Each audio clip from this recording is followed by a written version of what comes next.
আসসালামু আলাইকুম। আমাদের নতুন সরকার প্রধান কিছু অসাধারণ সিদ্ধান্ত নিয়েছেন এবং আমার কাছে যেটা ইন্টারেস্টিং মনে হয়েছে, যেটা গুরুত্বপূর্ণ মনে হয়েছে, এই সিদ্ধান্তগুলি তিনি প্রথমে নিজের উপর প্রয়োগ করছেন।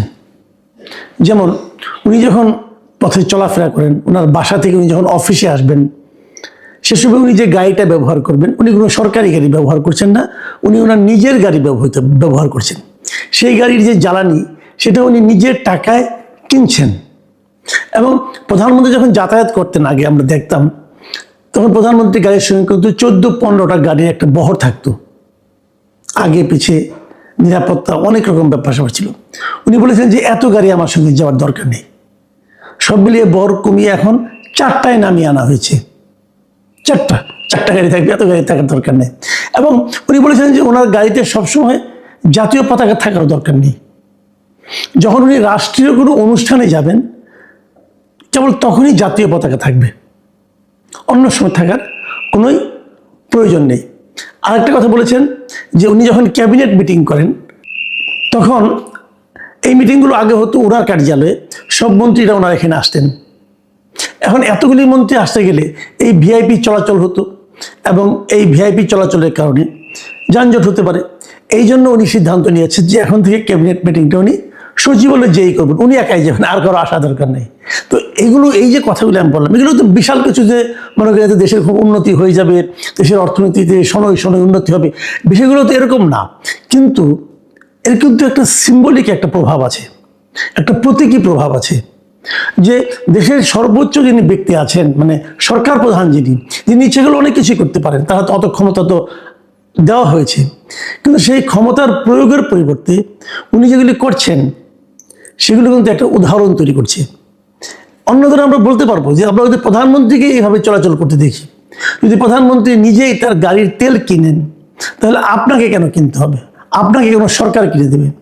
অথবা অন্য যারা আছেন তাদের মধ্যে এই আত্ম উপলব্ধি কাজ করতে পারে যে আমাদের খুদ প্রধানমন্ত্রী এগুলি করছে, তাহলে আমি কেন করব না? এটা কিন্তু একটা বড় জিনিস। আজকে মানে গতকালকে দ্বিতীয় দিন ছিল, দ্বিতীয় দিন উনি অফিসে এসেছেন। অফিসে আসার সময় উনি কিন্তু এই নিয়মটা ফলো করে এসেছেন এবং উনি ওই ট্রাফিক লাইট যখন জ্বলেছে, ওনার জন্য ট্রাফিক নিয়ম একদম সব, আগে দেখতাম কি যখন ভিআইপি কেউ যেত সব কিছু বন্ধ, মানুষ এমনকি মানে অন্য গাড়ি ঘোড়া অন্য যানবাহন তো চলতে পারতোই না, সব একদম পুরো ফাঁকা করে রাখা হতো, উনি দ্রুত বেগে চলে যেতেন। এমনকি মানুষ কিন্তু রাস্তা পার হবে সেটাও পারতো না। এরকম ঘটনা কিন্তু আগে আমরা প্রচুর দেখেছি। আমি আমার নিজের একটা জীবনের একটা ঘটনা আপনাদের সঙ্গে শেয়ার করতে পারি। বেশ কয়েক বছর আগের কথা। আমার ছেলেটা তখন ছোট ছিল, আমি থাকতাম কাঁঠালবাগান এলাকায়। তো আর ওর স্কুল ছিল বাংলা মোটর পার হয়ে মগবাজার দিকে যেতে রাস্তার উপরে পড়তো। তার মানে এই বাংলা মোটরের যে মোড়টা আছে, এই মোড়টা আমাকে পার হতে হতো। খুব সকালে একদিন ছেলেকে নিয়ে স্কুলে যাচ্ছে, আমি হেঁটে হেঁটে যেতাম স্কুলকে নিয়ে, হেঁটে হেঁটে যাচ্ছি, কাঁঠালবাগান থেকে এসেছি, বাংলা মোটর মোড়ে এসে আমি আটকে গেছি। কেন? রাস্তা পার হতে দেবে না কেউ, পুলিশ। কি কারণে দেবে না? এই ভিআইপি যাবে। তো ওখানে বাংলা মোটর ওখানে একটা ফুটওভার ব্রিজ আছে, তো আমি ভাবলাম ফুটওভার ব্রিজে যাই।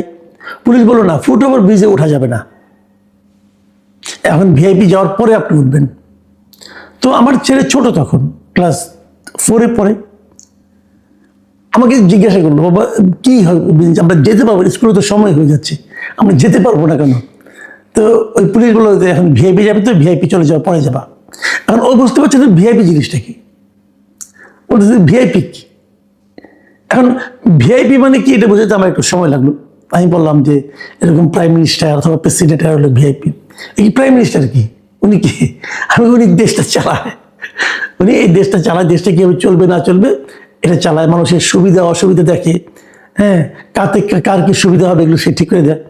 কিন্তু দাদা আমাদের যে অসুবিধা হচ্ছে, আমরা যে স্কুলে যেতে পারছি না, আমাদের স্কুলের সময় চলে যাচ্ছে, এটা আমাদের অসুবিধা হচ্ছে না, এটা উনি দেখবেন না? ভাবেন, একটা ছোট বাচ্চার মনে যে প্রশ্ন, এই প্রশ্নগুলো কিন্তু আমরা অত গুরুত্ব দেই না কিন্তু ভাবে। কিন্তু সেদিন যখন ভিআইপি ওখানে চলে গেলো, তারপর আমরা যেতে পারলাম, ওর মনে কিন্তু এই প্রশ্নগুলো রয়ে গিয়েছিল, আমাকে অনেকদিন পরে এই প্রশ্নগুলো সে করেছে। যাই হোক, আমি এখন মূল প্রসঙ্গে আসি। এই বিষয়টা তারেক রহমান হয়তো বুঝতে পেরেছেন, উনি হয়তো ভেবেছেন যে ওনারকে অনেক কেন এত লোক কষ্ট করবে। আমার তখন মনে হয়েছিল যে অন্ততপক্ষে আমি ওখানে ওই দিন মিনিমাম 10 মিনিটের মধ্যে দাঁড়িয়েছিলাম, ভাবেন তো 10 মিনিট পুরো এলাকার জনজীবন স্তব্ধ হয়ে গিয়েছিল।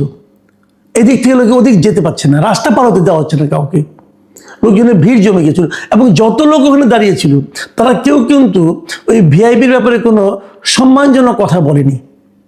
সবাই কিন্তু এক ধরনের বিরক্তি, কেউ কেউ গালাগালিও করছিল। তো একজন ভিআইপির তো বোঝা উচিত যে আমার কারণে কার কি হচ্ছে। হ্যাঁ, ভিআইপির জন্য হতে পারে যদি 1 মিনিট হয়, আধা মিনিট হয়, 2 মিনিট হয়, হতে পারে 10 মিনিট, এটা কিন্তু অনেক ব্যাপার। আজকে আমার এক ফ্রেন্ড আমাকে ফোন করেছিলেন এই তারেক রহমানের এই সিদ্ধান্ত নেওয়ার পর। তিনি আমাকে বললেন যে একজন সরকার প্রধানের সময়ের কি মূল্য নাই। যেমন আজকে সকালে ওনার বাসা থেকে উনি সচিবালয় পর্যন্ত এসেছেন গাড়িতে, উনি মাঝখানে 3বার উনি ট্রাফিক রেড সিগন্যালে দাঁড়িয়েছেন, তারপরে এসেছেন। এতে ওনার প্রায় 41 মিনিট সময় লেগেছে। অথচ ভিআইপি মুভমেন্টের জন্য যদি উনি যে প্রোটোকলটা পাওয়ার কথা যদি ওটা ব্যবহার করতেন তাহলে তো তার ম্যাক্সিমাম 20 মিনিট সময় লাগতো।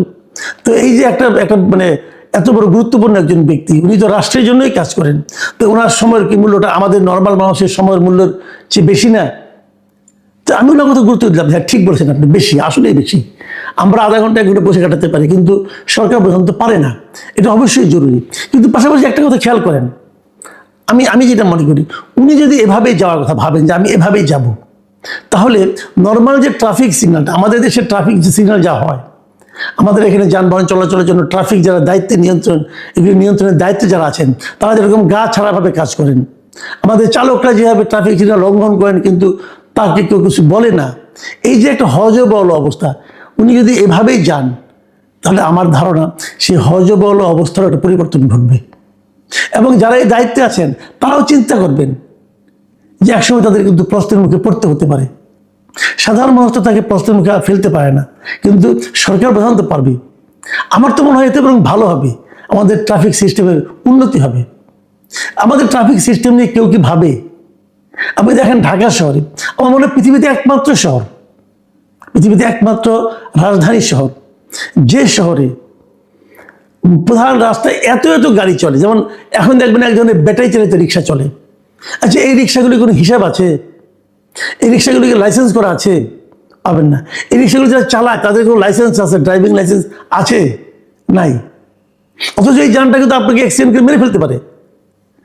তো এই যে অনিয়ম, এই যে অরাজকতা, এটা পৃথিবীর অন্য কোনো দেশে আপনি পাবেন না। কেউ এটা খেয়াল করে না কেন? এত বছর ধরে চলছে। ঢাকা শহরের সবচেয়ে বেশি যানবাহন যে বাহনটা সবচেয়ে বেশি চলে, রিক্সাগুলো, তাদের কোনো লাইসেন্স নাই, তাদের কোনো রেজিস্ট্রেশন নাই, তাদের দেখভালের জন্য কোনো একটা আপনার সংস্থা নাই। এবং এরা যদি কোনো অ্যাক্সিডেন্ট করে এদের বিরুদ্ধে কোনো আইনগত ব্যবস্থা আপনি নিতে পারবেন না। তো এটা কি বিশ্বাসযোগ্য? এর মধ্যে দিয়ে আমাদের সরকার প্রধান যাচ্ছেন। তো যাদের এগুলো দেখার কথা তারা করছেনটা কি? তারা কিছুই করছেন না। এবং এই কিছু না করলে যদি লাভ হয়, তাহলে কেন কেউ কিছু করবে? তাহলে তো লাভ হয়। চাঁদাবাজি করতে পারে, এদের কাছ থেকে টাকা নিতে পারে, পুলিশ এদেরকে থামে হয়তো টাকা নিতে পারে। তো এই যে অনিয়ম, এই অনিয়ম তো দূর করতে হবে। কে দূর করবে?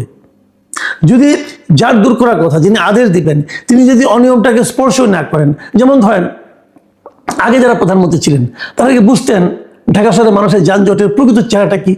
বুঝতেন না, কারণ তারা তো যানজট দেখতেন না।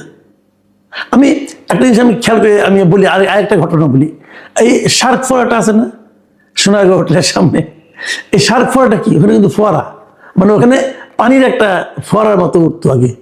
তো আমি একদিন যাচ্ছি ওখানে, ওটা আমি কখনোই পানি উঠতে দেখতাম না। একদিন বিকেলে আমি হেঁটে যাচ্ছিলাম, 3টা 3:30 মতো হবে বোধ হয়, হঠাৎ করে না পানি উঠানো হয়েছে। এবং ওইগুলি এত ময়লা পানি, ওখানে পানি তো জমে থাকে, তাই না? ওখানে তো পানি কোনো ফ্লো নাই, এত ময়লা পানি সে উঠছে এবং সেটা কিন্তু আপনার খুব বিন্দু বিন্দু বিন্দু হয়ে কিন্তু ছড়িয়ে পড়ে, মানুষের গায়েও লাগে। তো আমি ওখানে একজন পুলিশ ছিল, ট্রাফিকের লোক, আমি বললাম ভাই এটা এখন আপনারা কেন চালাচ্ছেন?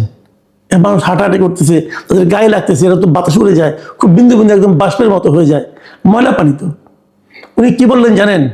যে একটু পরে এখান থেকে প্রাইম মিনিস্টার যাবেন, এই জন্য।